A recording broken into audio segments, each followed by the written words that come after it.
is a different video, same day, and a different time I'm probably editing this. But I want to say hey. Sorry if this bothers you right here. I just wanted to throw this on here. Let's go from self-hate to love. Yeah. Definitely, that is definitely a journey. Self-hate is a practice that may be instilled as a coping mechanism, and also just guilt from the rejection, or just like internalizing your actions when you're in certain places in your life. Comparison. Self-hate can show up in like a multitude of ways. You can also project that. So it's like you want to get to a certain state of being in a certain way, and you constantly get in the way of yourself. And battling self-hate is like you're always gonna get in your own way. Dealing with self-hate is not for the weak, but staying in that aspect is just, you know, a constant sense of destruction. You're gonna be constantly wanting to find a way to hurt yourself and reclaim a narrative that doesn't necessarily belong to you. And a lot of the times, to deal with the hate, it starts with forgiveness. You want to forgive yourself for the promises that you failed to keep, and you want to forgive yourself and forgive the other people that have hurt you. Because there's a thing that forgiveness is more for yourself. It's a form of letting go and releasing energies that don't necessarily serve you any longer. And it is also part of forgiveness is an act of self-love and just love for another person. And it's like you can't love another if you cannot love yourself. And it is hard. It's hard to have goals, dreams, and ambitions when it comes to other people. And it's like, how can you interact and want to do this, that, and the third with other people when you don't even want to sit and be alone with yourself? I feel like a lot of people deal with a small aspect of it, that, and some people have more severe cases than others, and it comes with like coping mechanisms and the things that make you feel safe. And sometimes other people or you may make yourself feel guilty. And a lot of the times I believe self-hate also stems from an aspect of guilt, a sense of guilt that you don't necessarily know how to deal with.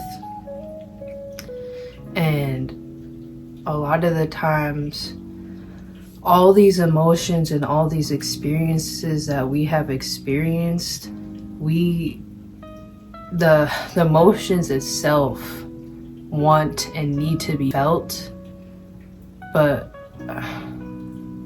it takes a certain amount of strength and courage and self-love to feel these emotions.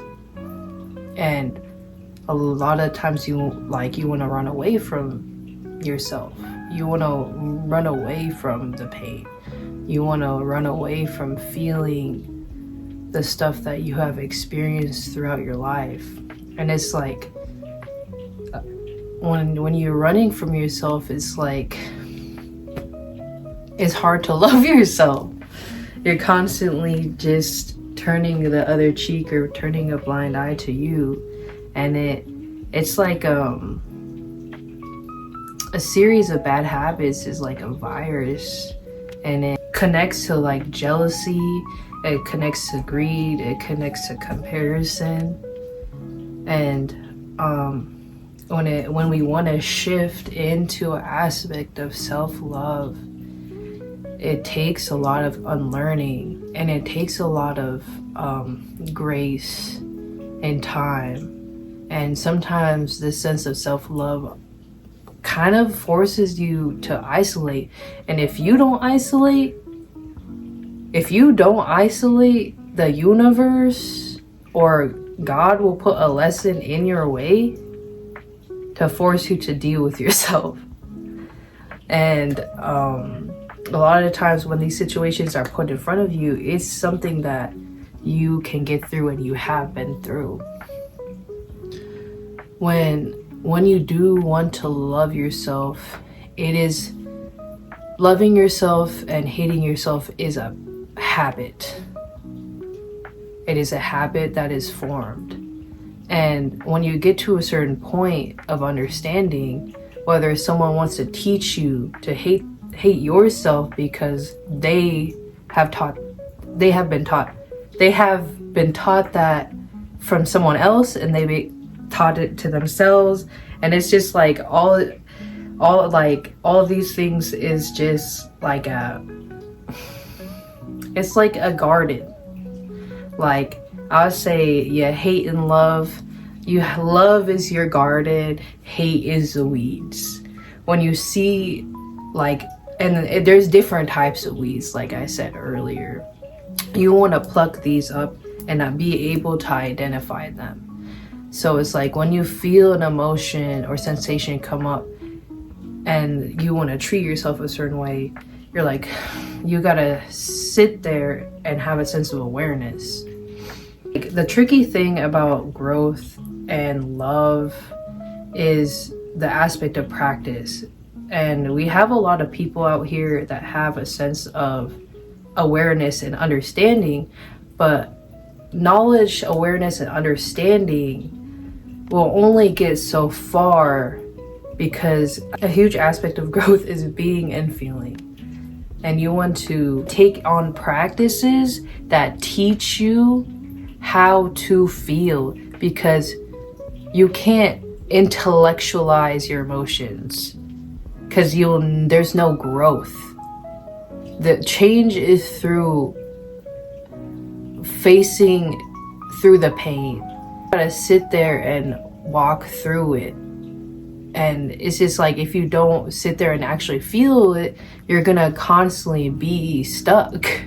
And it's like there's no sense of movement or a sense of growth if there's not a full balanced perspective or a full balanced approach when it comes to yourself. It's not everything is about, you can't solve all your problems through just logic, because logic and emotion is like water and oil. If you want to grow within yourself, you need to feel. You need to be. And if you gotta sit with your emotions, and sometimes you do need help. And maybe you need a professional help, or you need somebody to call and to be able to sit in your emotions, because like sometimes healing can be a dangerous game, especially if you deal with aspects of self-harm, because it's like you kind of need a median between you and yourself. You need, like, if you are battling and trying to cure yourself, you gotta find somebody or something to help you protect you from yourself. So it's like, say if you don't trust nobody, it's like try to find a professional, or just like try to find a loving person. And that could be hard, and when your mind is cluttered with BS. But self-love is just definitely a huge journey of specific patterns of, like, if you have a negative thought, you don't have to choose to accept that negative thought.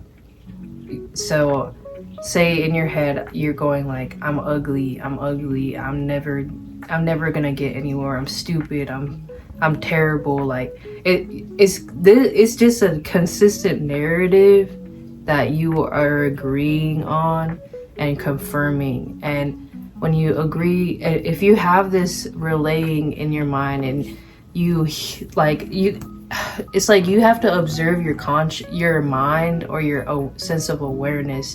That might be a little confusing, but it's like you can sit there and observe your thoughts, and you don't have to accept every thought.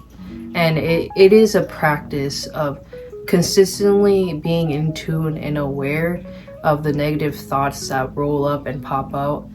And you could just be like, if your thoughts are like, I'm ugly, you could say, I deny that, I don't accept that, I am beautiful, I'm beautiful, I'm beautiful, I'm beautiful, I love you. It's genuine. It's literally what you feed. What you are, what you feed. You are your habits. You are these choices, and we want to do everything in our power to be aware and choose to tap into our highest self. It starts with sitting with yourself. Like, say if you don't have nobody around you, hug yourself. Sometimes it's simple as like a little bit of this gets you a long way. I'm not gonna lie. Like, if you haven't tried it, try it. Literally do this. Like, it's really nice. If no one is giving you what you need, and say if you are a person who needs like you're a physical lover, just like self-soothe yourself. A lot of people try to want to be in relationships to fulfill the sense of void, but it's like, if you know and you want and you can feel like a sense of love, feel what love is within your body and attach yourself to it and allow it to manifest in your body. So it's like, that could be a form of meditation. So if you're overstimulated and you're in the lowest aspect of yourself and you're just kind of like going in a downward spiral, it may look crazy or whatever, but who cares? It's like, it just takes a little simple of just showing yourself that love that you want and that you deserve. And it could really just be as simple as just hugging yourself and just sitting with yourself and saying, I love you. There's different practices like mirror work, where you just look at yourself in the mirror and tell yourself you're beautiful. Do everything that you can on an aspect of positivity to shift yourself in a higher perspective. You want to, if you want to achieve something and if you want to get to a certain point, you got to keep instilling that belief in practice. It's a practice every day. Write down what you want to do, what you want to change, and remind yourself. Wake up to it. Put it on the side of your bed. Set reminders. You could set alarms or reminders of positive thoughts like, I love you, you're beautiful. You can keep going. It's the simple corny stuff, like, honestly. And it's just funny that like a lot of the times negative people complain, but they give so much crap to just like little corny stuff. But I'm like, that's what you want. Like, you're giving so much crap to something that you genuinely want. You're denying an aspect of yourself, and it's definitely a contradiction for sure. I definitely hope I gave you enough context and clues, but and just like little things to help you out. But definitely, like, you're not alone in a journey if you do deal with self-hatred, because it's something that I definitely, it's hard to admit, but we're here being vulnerable and transparent. But I definitely have dealt with a sense of self-hatred, and constantly, I'm very proud of myself, and I just want you to get to a point where you could say you're proud of yourself and your growth. And you could say with me, I'm proud of you, because it's like, you're here. If you're here, you wanna You want to see yourself and you want to grow. Like, it's all love. And I just want you to do everything in your power to keep on choosing love, and however that looks like for you. It's like, do everything in your power to realign yourself when it comes to the energy of love, because it is a sensation that can save yourself or anybody. And it is an action. Love is an action. It is active. It is a constant choice. Love is not just passive, it is very active, and you have to actively choose to love yourself every second of the day, no matter how uncomfortable it feels, no matter how crazy you look, no matter whatever somebody else thinks or says. You have to keep choosing and powering through and stay true. But I hope I yapped enough for you today. Peace and love. And I love you so much. Thank you for choosing you today. Good morning, good night, good evening, good afternoon. That's the same thing. But I hope you enjoyed this video. Like and subscribe. You know the rest. Bye.